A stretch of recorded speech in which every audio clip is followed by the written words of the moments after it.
اپنے دل کی کیفیت اسے بتایا کریں کہ آپ کیا محسوس کر رہے ہیں، کتنی تکلیف میں ہیں۔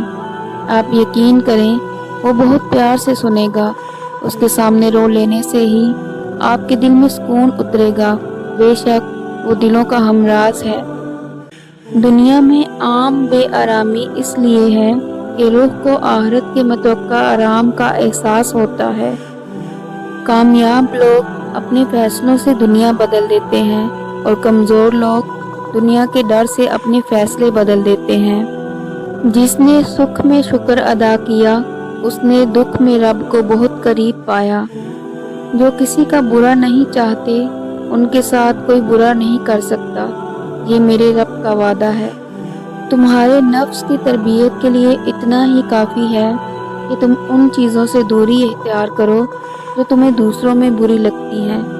جنہیں یقین ہو مقدر لکھنے والے پہ، وہ انجام سے گھبرایا نہیں کرتے۔ مشکلوں سے لڑنا نہیں بلکہ سنبھل کر گزرنا سیکھو، ورنہ آپ کی شخصیت تباہ ہو جائے گی۔ ہر رکاوٹ میں کوئی نہ کوئی بہتری چھپی ہوتی ہے، یہ بات اللہ ہی بہتر جانتا ہے۔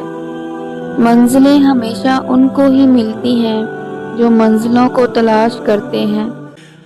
اگر آپ صحیح ہیں تو کچھ بھی ثابت کرنے کی ضرورت نہیں، بس صحیح بنے رہیں، وقت خود ہی گواہی دے دے گا۔